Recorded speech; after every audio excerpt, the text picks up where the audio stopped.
ବନ୍ଧୁଗଣ ନମସ୍କାର। ବନ୍ଧୁଗଣ ଆପଣମାନେ ତ ଜାଣିଥିବେ ଯେକୌଣସି ବ୍ୟକ୍ତିର ରାଶି ଦ୍ୱାରା ହିଁ ସେହି ବ୍ୟକ୍ତି ସମ୍ବନ୍ଧରେ ଜଣାପଡ଼ିଥାଏ ଏବଂ ସେହି ବ୍ୟକ୍ତି ନିଜ ଜୀବନରେ ସଫଳ ହାସଲ କରିବା ଅଥବା ନୁହେଁ ତାହା ମଧ୍ୟ ବ୍ୟକ୍ତିର ରାଶି ମାଧ୍ୟମରେ ଜଣାଯାଇଥାଏ। ବନ୍ଧୁଗଣ କୌଣସି ବ୍ୟକ୍ତିର ରାଶି ଯେତେ ମାତ୍ରାରେ ଗୁରୁତ୍ୱପୂର୍ଣ୍ଣ ହୋଇଥାଏ ସେତେ ମାତ୍ରାରେ ସେହି ବ୍ୟକ୍ତିର ନାମର ପ୍ରଥମ ଅକ୍ଷର ମଧ୍ୟ ମହତ୍ତ୍ୱପୂର୍ଣ୍ଣ ହୋଇଥାଏ।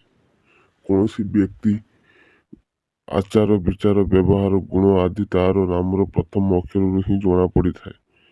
ପ୍ରତ୍ୟେକ ବ୍ୟକ୍ତି ନିଜ ଜୀବନରେ ଏହିଭଳି ଏକ ଜୀବନ ସାଥୀରେ କାମନା କରିଥାନ୍ତି ଯିଏ ତାଙ୍କୁ ନିଜଠାରୁ ମଧ୍ୟ ଅଧିକ ଭଲ ପାଉଥିବ। ତେବେ ପ୍ରତ୍ୟେକ ବ୍ୟକ୍ତିର ଜୀବନର ସାଥୀଙ୍କ ସ୍ୱଭାବ ମଧ୍ୟ ତାଙ୍କ ନାମର ପ୍ରଥମ ଅକ୍ଷରରୁ ଜଣାପଡ଼ିଥାଏ। ତେବେ ଆଜି ଆମେ ଆପଣଙ୍କୁ ଏଭଳି 3ଟି ନାମର ଥିବା ଝିଅମାନଙ୍କ ସମ୍ବନ୍ଧରେ କହିବୁ ଯେଉଁମାନେ ଅତ୍ୟନ୍ତ ତେଜସ୍ୱୀ ଭାଗ୍ୟର ଅଟନ୍ତି। ତେବେ ଆସନ୍ତୁ ଏହି ସମ୍ବନ୍ଧରେ ବିସ୍ତାର ରୂପେ ଜାଣିବା।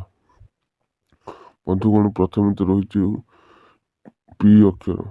ଯେଉଁ ଝିଅମାନଙ୍କ ନାମ ଏହି ଅକ୍ଷରରୁ ଆରମ୍ଭ ହୋଇଥାଏ ସେହି ଝିଅମାନେ ରାଗୀ ସ୍ୱଭାବର ହୋଇଥାନ୍ତି। ଏମାନେ ଯେତେ ଶୀଘ୍ର ରାଗିଥାନ୍ତି ସେତେ ଶୀଘ୍ର ମନିଥାନ୍ତି ମଧ୍ୟ।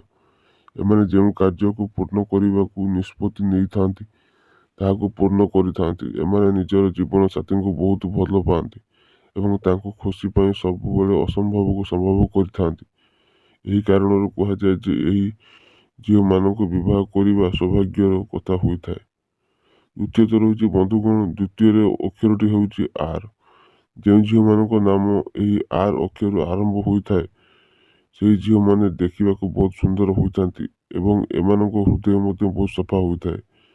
ଏହି ଝିଅମାନେ ଯେଉଁ ବ୍ୟକ୍ତିଙ୍କୁ ବିବାହ କରନ୍ତି ସେହି ବ୍ୟକ୍ତି ବହୁତ ଭାଗ୍ୟଶାଳୀ ହୋଇଥାନ୍ତି। ଏହି ନାମର ଝିଅମାନେ ନିଜ ଜୀବନ ସାଥୀଙ୍କ ପ୍ରତି ସର୍ବଦା ଇମାନଦାର ରୁହନ୍ତି ଏବଂ ତାଙ୍କ ନିଜ ଠାରୁ ଅଧିକ ମଧ୍ୟ ଭଲ ପାଇଥାନ୍ତି।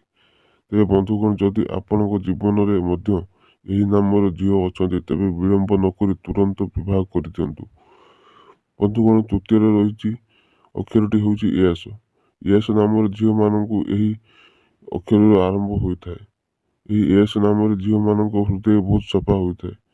ଏହି ଝିଅମାନେ ନିଜ ସ୍ୱଭାବ ଓ ବ୍ୟକ୍ତିତ୍ୱ ଦ୍ୱାରା ସମସ୍ତଙ୍କୁ ଆକର୍ଷିତ କରିଥାନ୍ତି।